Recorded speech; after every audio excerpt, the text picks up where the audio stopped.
Welcome everyone to the Dr. Todd Talks Tune Show. I'm your host, Dr. Todd Samra. And today we have this very special episode. It is part one in a two-part series related to the elements of composition or the elements of songwriting. And part one today deals with harmony and chordal function. Episode 16, we will focus on melody and thematic development. But today we're just going to look at some harmony and some chordal functions as they relate to music. Okay, so the person I really want to mention historically that I guess, if you will, tempers our conversation today is related to Rameau. Rameau wrote a very important treatise about harmony, and in that treatise he used Roman numerals to talk about the function of chords. And chords are related to one another. That's really the idea of what function is, that these chords are interdependent on each other, and they together form a collective set of different chords that you can use within a different key. Now, to keep things relatively simple today, we're just going to focus on major scales. Minor scales tend to get complicated because there's multiple minor scales and, of course, modes and things like that. So we're just going to stick to the very basic things today. And we're going to start just by looking at C major. A C major scale, or the key of C major, without sharps and flats, is all white notes on the piano. Now, for every note that I have in that scale, I can assign a triad, a three-note chord. And if I just go up the scale with the root on the bottom,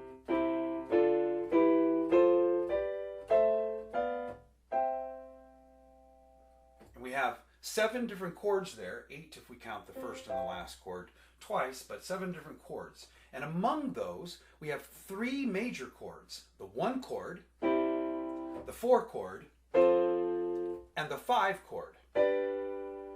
Now there's also 3 minor chords in every major scale, and those would include A minor, or the 6th chord, the 2 chord, and the 3 chord. The 7 chord is a diminished chord, and that's a little bit complicated, but to basically put things in Oreo terms, a major chord is like having a double stuff on the bottom and a single stuff on top. A minor chord is like having the single stuff on the bottom with the double stuff on top. A diminished chord would be like 2 single stuffs, and an augmented chord would be like 2 double stuffs. So that's the Oreo version of triadic relationship. So a diminished chord, which is a little more complicated, in the major scale there's only one, and it's the 7 chord. And then we go back to 1. So just to review: major chord, minor chord, minor chord, major chord, major chord, minor chord, diminished chord, and then back home. Now, the most important 3 chords in a major key are the 3 major chords: C major, the 1 chord, F major, the 4 chord, and G major, the 5 chord, because those 3 chords contain all of the independent notes that are in that scale. So there are a whole bunch of songs, a myriad of songs that you can play using really just those 3 notes. For example, 1 chord, here's the 5 chord. Back to the 1 chord, here's the 4 chord.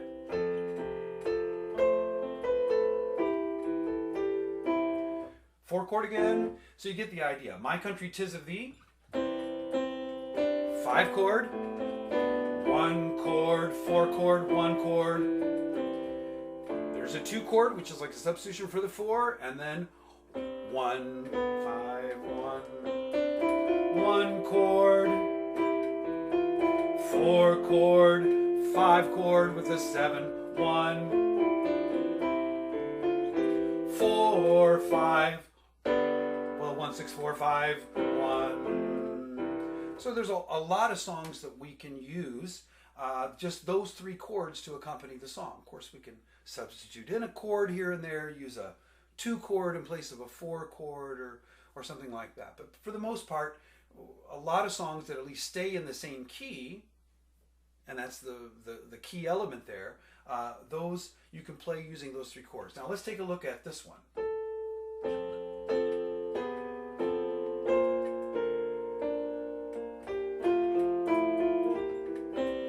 a second phrase that's going to change key. That chord isn't in the original key. It's called the 5 of the 2. And so that's called a secondary dominant. And so then it starts to get a little bit more complicated. So we kind of don't want to really deal with secondary dominants yet. We just really want to look at the function of these chords that we have. Now, Rameau and a lot of composers since have really kind of worked on a construct of the idea that 3 leads to 6, which leads to 2, which leads to 5, which leads to 1. And so we have kind of a circular motion going on.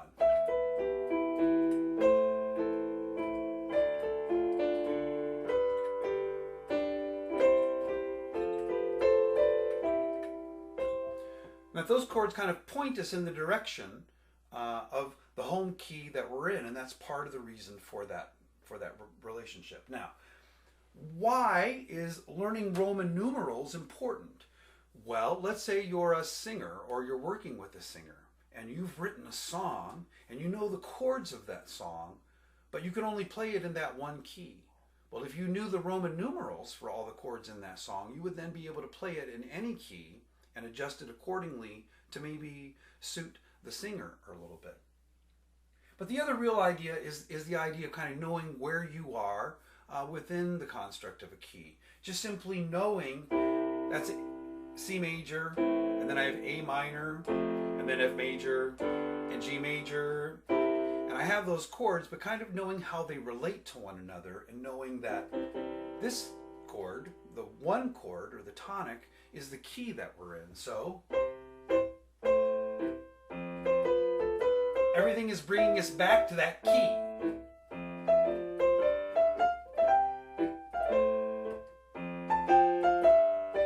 One, 6, 4, 5, 1.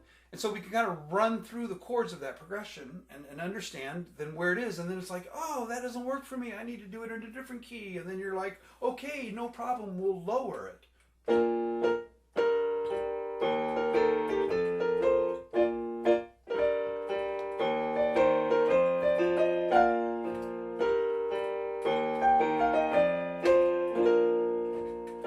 Like still too high.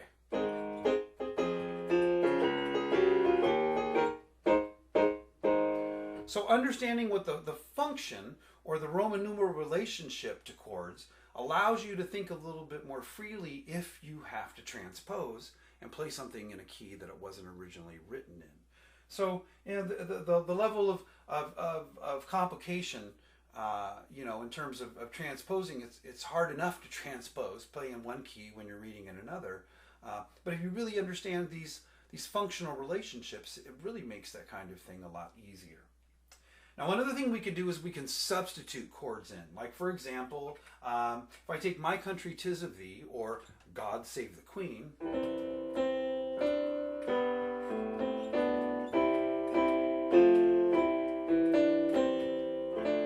that's that substitution.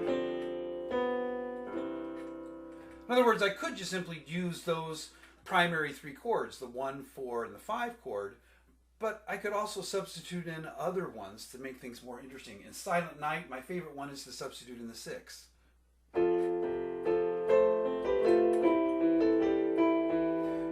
chord, then the 5 of the 6 and the 6 chord.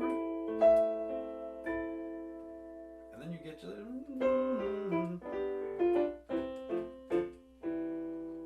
So being able to substitute different chords is something that you can kind of play with the more you understand chords. And then the more you understand chords, you think, well, I can maybe go outside of the key. So for example, maybe I've got a song in C major, and I want to use the minor 4 chord.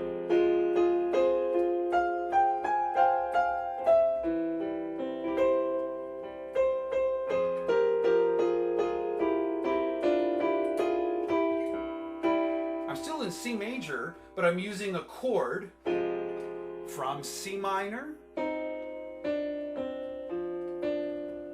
and returning back again. So in that case, instead of writing like a major 4, capital 4 chord, you just simply write it as a lowercase, and that indicates that the chord is then going to be minor.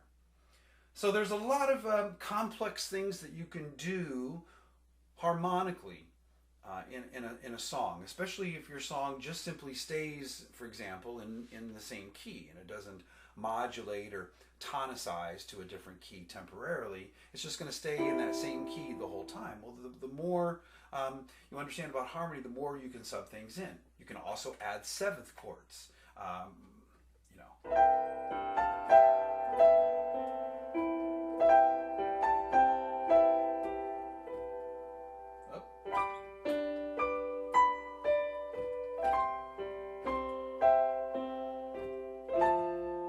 With that seventh in there.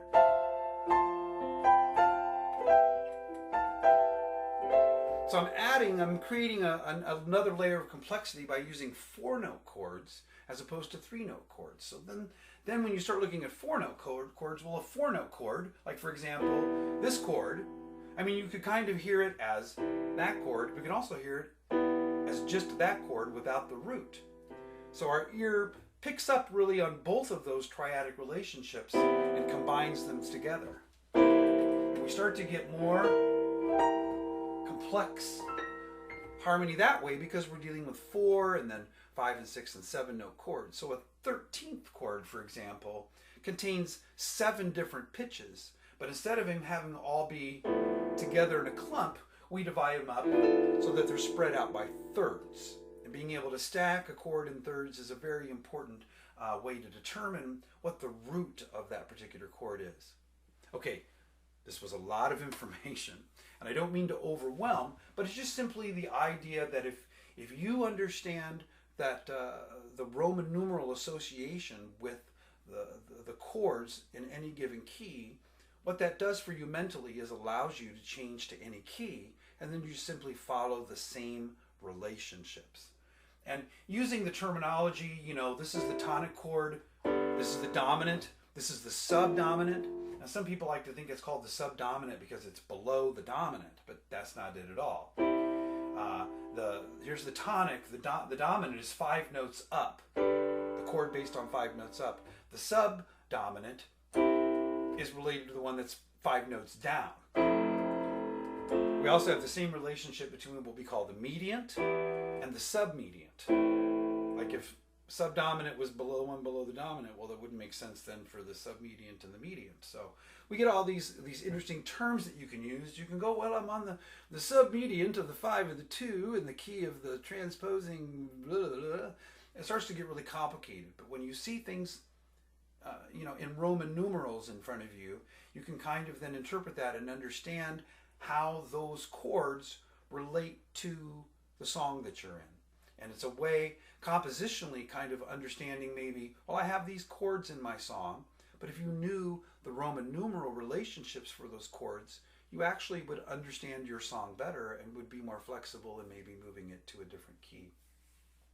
It's one of the great things about music is its fluidity, and that one of the values of studying music is studying relationships. There's all kinds of interesting relationships in music and math that are great. You know, even playing cribbage, the game of cribbage, card game, it's great for just spotting all these different patterns.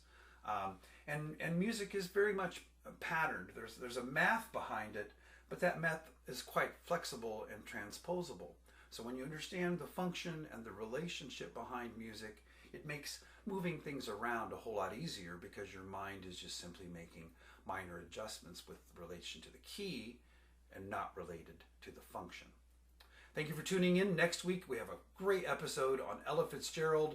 We're going to focus on her songbook collection, and so tune in next week. And then after that, I believe, is episode 14, and we're going to do number symbolism in the works of Bach, which I'm very much looking forward to that also. Thank you for watching today. Don't forget to subscribe to our channel. Thank you for tuning in, and we'll see you all again next week. Thank you for watching Dr. Todd Talks Tunes.